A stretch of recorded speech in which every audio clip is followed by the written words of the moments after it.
Nah, jika peran Maria ini begitu istimewa, begitu unik, maka secara otomatis peran dari Santo Yosef sebagai suami Maria dan bapa dari putra Allah di dunia ini pun adalah peran yang unik. Oleh sebab itu,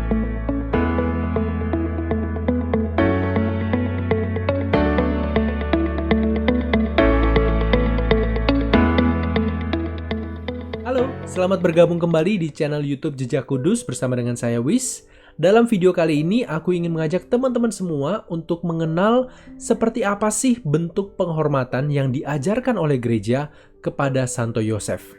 Beberapa kali di Instagram Jejak Kudus ada yang bertanya, mengapa kok Santo Yosef itu sering dikesampingkan, tidak sering disebut atau dibahas seperti Bunda Maria?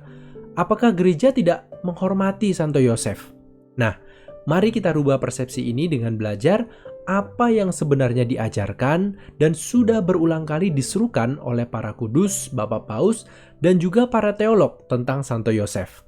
Dan simak video ini sampai akhir, karena setelah penjelasan katekese ini, kita akan mendoakan bersama doa kepada Santo Yosef yang menjadi bagian dari persiapan untuk menerima rahmat indulgensi khusus di tahun Santo Yosef ini.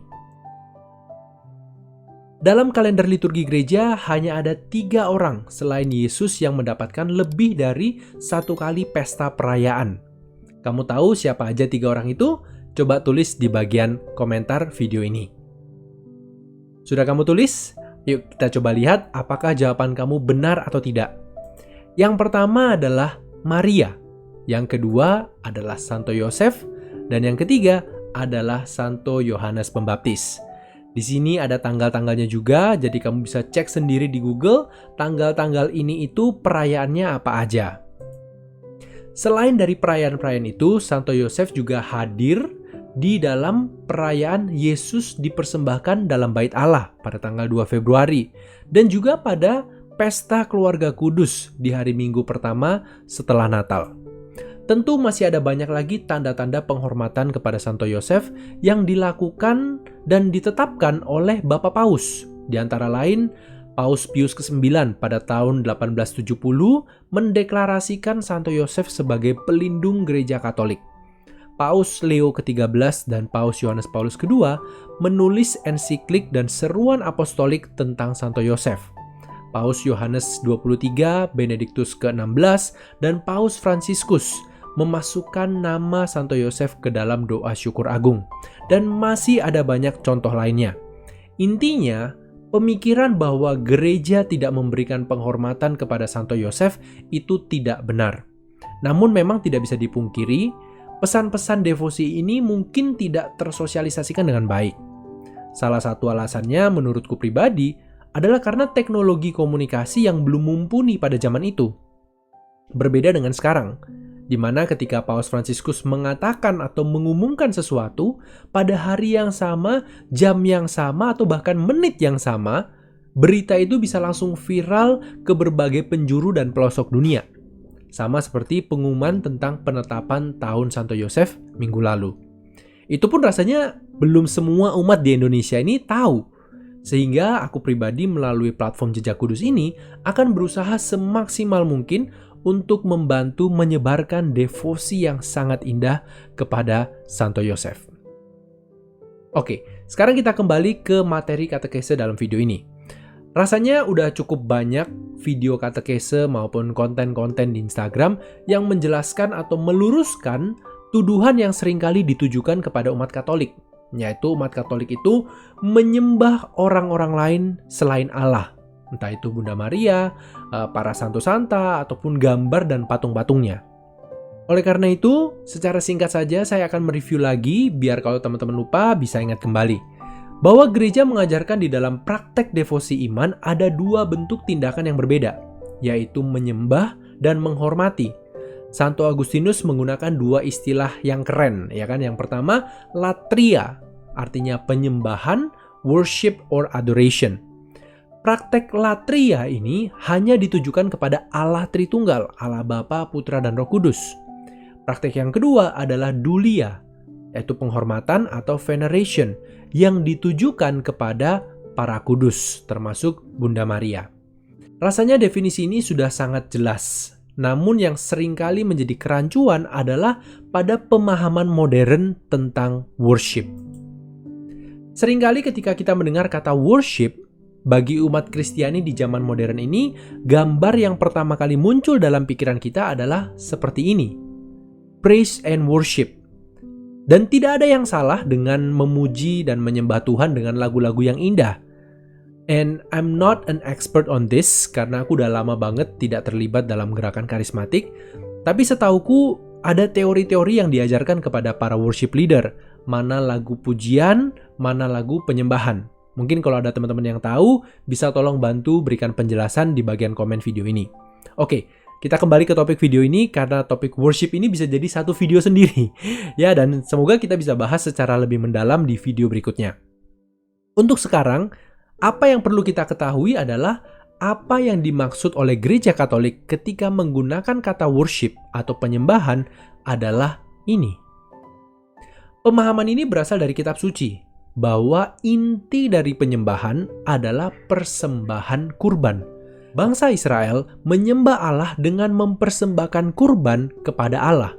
Dan di dalam perjanjian lama, kamu bisa baca ada berbagai macam bentuk kurban. Namun semuanya itu tergenapi dalam satu kurban di dalam perjanjian baru, yaitu kurban anak domba Allah di dalam diri Yesus yang menyerahkan tubuhnya sebagai roti untuk kamu makan dan darahnya sebagai anggur untuk kamu minum.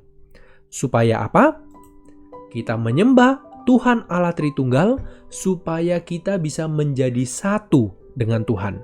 Kita ada di dalam Tuhan dan Tuhan ada di dalam kita. Inilah tujuan dari penyembahan, dari persembahan kurban, yaitu untuk memperbaiki hubungan yang telah rusak karena dosa, supaya kita bisa kembali bersatu menjadi satu dengan Tuhan Allah kita. Hal ini tentu sangat berbeda dengan dulia atau penghormatan kepada para kudus. Tidak ada umat Katolik yang diajarkan untuk mempersembahkan kurban kepada Bunda Maria atau kepada orang kudus lainnya. Tidak ada umat Katolik yang diajarkan untuk menjadi satu dengan diri Agustinus, Thomas Aquinas, Bunda Teresa, ataupun siapapun orang kudus lainnya. No, the ultimate end for our union is always with God. Kita menghormati Bunda Maria dan para kudus lainnya karena mereka telah bersatu dengan Allah di surga. Jadi ketika kita berdoa kepada Maria dan juga orang kudus, pada dasarnya kita pun sebenarnya berdoa kepada Allah. Karena Allah ada di dalam diri mereka dan mereka seutuhnya ada di dalam Allah. Mungkin kita masih sedikit sulit membayangkan bahwa para kudus dan semua yang ada di surga, termasuk anggota keluarga kita yang sudah ada di sana, mereka semua, jika mereka sudah ada di surga, maka mereka tidak akan memiliki kehendak yang bertentangan dengan kehendak Allah. Ketika umat Katolik melakukan devosi, penyerahan diri kepada Maria misalnya, devosi ini bukan untuk menjadi satu dengan Maria sebagai tujuan akhir, namun menjadi satu dengan Maria untuk menjadi satu dengan Allah, menjadi satu dengan Maria untuk taat pada kehendak Allah. Bukan seperti yang sering disalahartikan bahwa kita berdoa berdevosi kepada Bunda Maria agar Tuhan mau mengikuti, mengabulkan doa permohonanku. Kalau doa langsung kepada Tuhan, doanya nggak dikabulkan. Jadi kalau berdoa lewat Maria, Tuhan mau nggak mau nurut dengan doa permohonan kita. No. Kita menghormati para kudus karena mereka telah taat pada kehendak Tuhan. Dan kita berdevosi kepada mereka agar kita pun bisa mengikuti teladan mereka untuk menjadi taat pada kehendak Tuhan. Secara khusus, Bunda Maria mendapatkan penghormatan yang istimewa. Karena tidak ada orang lain di muka bumi ini sepanjang sejarah manusia yang mendapatkan tugas atau peran yang dipercayakan kepada Maria, yaitu untuk menjadi mempelai Roh Kudus, untuk memberikan rahimnya secara sukarela sebagai tempat Sang Sabda menjadi manusia, untuk melahirkan Yesus Putra Allah Sang Penebus dan Juru Selamat kita di dunia. Karena keistimewaan inilah, baik dari peran yang dipilih Allah untuk Maria, dan juga karena kerelaan Maria untuk taat pada rencana Tuhan, maka Maria mendapatkan penghormatan yang istimewa atau yang dikenal dengan sebutan hyperdulia. Nah, jika peran Maria ini begitu istimewa, begitu unik, maka secara otomatis peran dari Santo Yosef sebagai suami Maria dan bapa dari putra Allah di dunia ini pun adalah peran yang unik. Oleh sebab itu, Santo Bernardinus dari Siena mengatakan bahwa setelah Maria, penghormatan yang istimewa harus diberikan kepada Santo Yosef. Para teolog kemudian menggunakan istilah protodulia. Artinya, Santo Yosef ini berada di dalam kategori yang sama dengan para kudus lainnya, yaitu menerima penghormatan dulia. Akan tetapi di antara para kudus itu, Santo Yosef adalah yang pertama yang harus kita hormati. Sebagai penutup dan kesimpulan, latria dan dulia itu adalah dua hal yang berbeda, namun menurut Santo Thomas Aquinas tidak saling bertentangan atau saling bersaing satu sama lain. Menghormati seseorang adalah mengakui kebaikan yang ada di dalam diri orang tersebut, dan itulah dulia. Sedangkan latria adalah menyembah Dia yang adalah sumber dari segala yang baik dan yang adalah kebaikan itu sendiri. Semoga video singkat ini bisa membantu teman-teman semua untuk memiliki pemahaman yang benar dalam melakukan devosi kepada para kudus, Bunda Maria, dan juga khususnya pada tahun ini kepada Santo Yosef. Nah, seperti yang sudah aku sampaikan di awal tadi, bahwa salah satu kondisi untuk mempersiapkan diri menerima rahmat indulgensi di tahun Santo Yosef ini adalah dengan mendoakan doa kepada Santo Yosef secara khusus untuk mereka yang sedang mencari pekerjaan dan juga untuk mempersembahkan pekerjaan kita ke dalam lindungannya. Oleh karena itu, dalam tahun Santo Yosef ini, pada setiap akhir video aku akan mengajak teman-teman semua untuk mendoakan doa ini kepada Santo Yosef sebagai penjaga dan pelindung kita. Marilah kita berdoa dalam nama Bapa, Putra, dan Roh Kudus. Amin. O Santo Yosef yang terkasih, sahabat dan pelindung kami semua, penjaga Yesus dan semua yang memohon pertolongan-Mu. Engkau mulia karena menerima dari Allah rahmat yang dimohon umat manusia melalui perantaraanmu. Sudilah kiranya meneruskan doaku ini, lindungilah semua keluarga agar hidup dalam harmoni, kesatuan, iman, dan cinta seperti keluarga kudus di Nazaret. Pandanglah dengan penuh kasih anggota-anggota keluarga yang masih mencari pekerjaan. Berilah pekerjaan bagi semua orang, agar dengan bekerja mereka membuat dunia menjadi lebih baik. Aku percayakan gereja, secara khusus Bapak Paus, para uskup, para imam, dan para misionaris, agar mereka merasakan dukungan kebapaan-Mu. Siapakah yang dapat mengasihi mereka lebih dari-Mu, O Santo Yosef terkasih? Lindungilah semua biarawan-biarawati, agar mereka menemukan dalam ketaatan-Mu akan kehendak Allah, teladan untuk menghayati keheningan, kerendahan hati, dan semangat bermisi. Kebahagiaan yang muncul dari kesadaran diri sebagai pribadi yang dimiliki Allah adalah kebahagiaan terbesar yang tidak ada bandingnya. Hanya dalam Allah terletak seluruh kebahagiaan.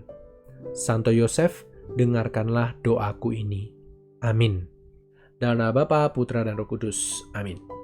Jika video ini bermanfaat untukmu, dukung selalu perkembangan channel ini dengan menekan tombol subscribe, like, dan juga share untuk membagikan link video ini kepada saudara dan sahabat-sahabat di komunitasmu. Terima kasih, Tuhan memberkati.